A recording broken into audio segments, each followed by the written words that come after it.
Muslims are now celebrating Eid al-Adha, the festival of sacrifice, and for them it's one of the most important festivals in the Muslim calendar.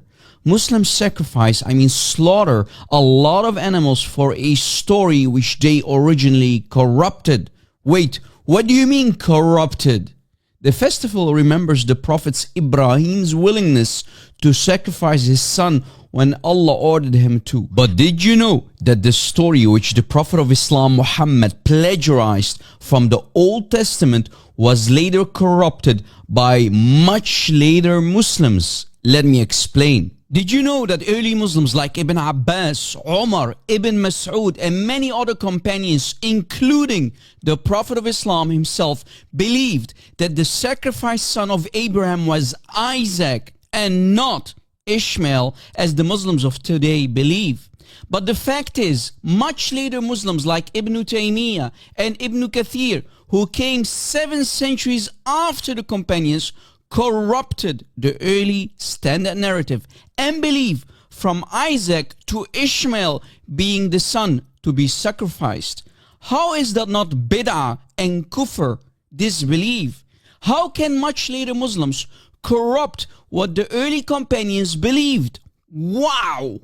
How could they corrupt the early understanding and view of the Sahaba and still claim to be Muslims? Did much later Muslims like Ibn Taymiyyah and Ibn Kathir receive new and improved divine revelation from Allah? Are they now the new prophets of Islam? And a very important question must be raised. Why, oh why, did they corrupt the standard view of the companions?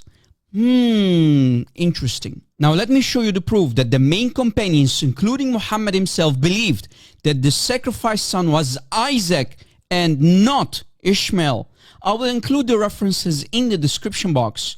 If we go to the tafsir of Al-Qurtubi for chapter 37 verse 102 of the Quran in volume 18 on page 61, we can read, most of them said the sacrificed son is Ishaq, i.e. Isaac. This is according to the uncle of Muhammad, Al-Abbas, and his son, the Abdullah bin Al-Abbas, the translator of the Quran himself and scholar of the Ummah.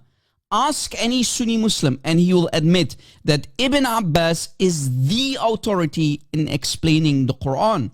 And in the same tafsir of Al-Qurtubi on page 62, we can read that Ibn Jurayj attributed this view to Ibn Abbas, and that Ibn Abbas said, the sacrificed son of Abraham is Isaac. And this is also the sahih or authentic explanation by another famous companion, namely Abdullah bin Mas'ud. And Hamad bin Ziyad reports from the Messenger of Allah himself that it's Isaac, Ishaq. And the father of Az-Zubayr from Jabir, he said, the sacrificed son is Isaac. And this is also narrated from Ali bin Abi Talib, the cousin of Muhammad and the son of Umar, Abdullah bin Umar, that the sacrifice is Isaac. And this is also the saying of the famous companion Caliph Umar as well. So the conclusion is, much later Muslims and Muslims of today changed the belief of the early Muslims and the Prophet of Islam. Isn't that corruption of Islam itself? Clearly, the much later Muslims had to corrupt the earlier view from Isaac being the sacrificed son to Ishmael when they found out it would become a major dilemma for the nation, proving Muhammad to be a false prophet and certainly not from the line of Isaac, the promised son, where from his lineage the true prophets would arise from. This is a burial. Please share this video on social media and let it go viral and stay away from Islam.